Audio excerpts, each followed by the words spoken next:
It was by fractions. When I had started working for my grandfather, I had been his runner. It had been my job to take cash from his hand and use it to back a horse with other bookmakers, a horse on which he had taken some large bets in order to spread his risk. If the horse was beaten, he didn't make so much, but conversely, if it won, he didn't lose so much either. Now, even that was done by computer, betting and laying horses on the internet exchanges even during the actual running of the race.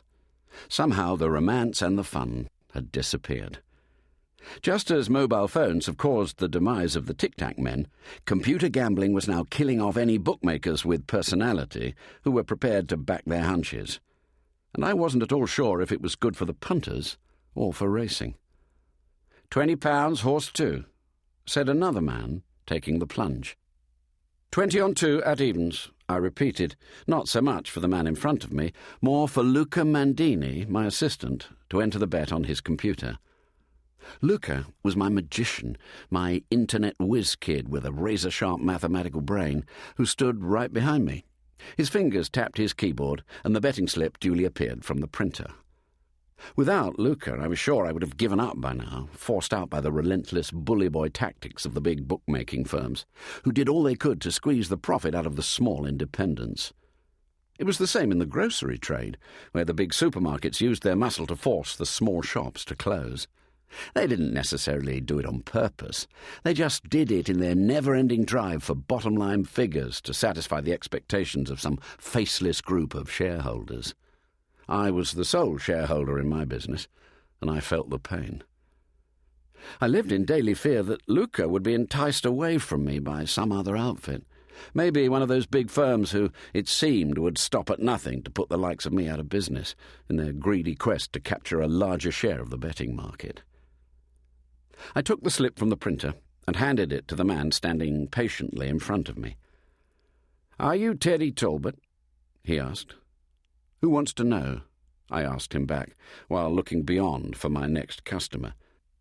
"I know your grandfather," said the man, ignoring my question. My grandfather's name had indeed been Teddy Talbot, and it was his name that was still prominently displayed above our prices board next to me. The slogan actually read, "Trust Teddy Talbot," as if the extra word might somehow encourage punters to bet with us rather than the next man.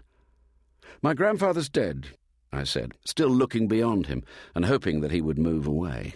He was disrupting my business. "Oh," he said. "When did he die?"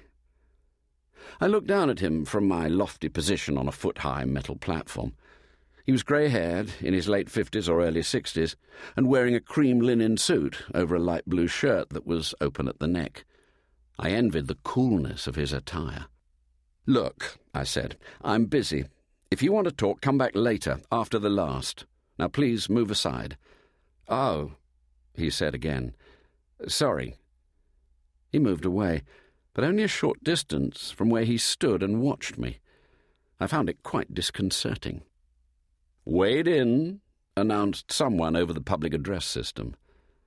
A lady in a straw hat came up and held out a slip to me. I took it from her.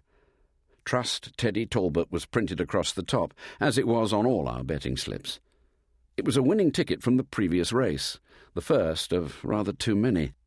Nowadays, the potential win amount had to be printed on the slip, so I scanned the details and paid her out for her win, tearing the slip in half and placing the bits into a hopper to my left. The transaction was wordless. No communication was necessary. A line of winning ticket holders was forming in front of me. Betsy, Luca's girlfriend, came and stood on my left. She paid out the winners while I took some of their winnings back as new bets on the next race. Luca scanned his screen and adjusted the prices on our board according to the bets I took, and also the bets and lays he made on the internet gambling exchanges via his computer behind me.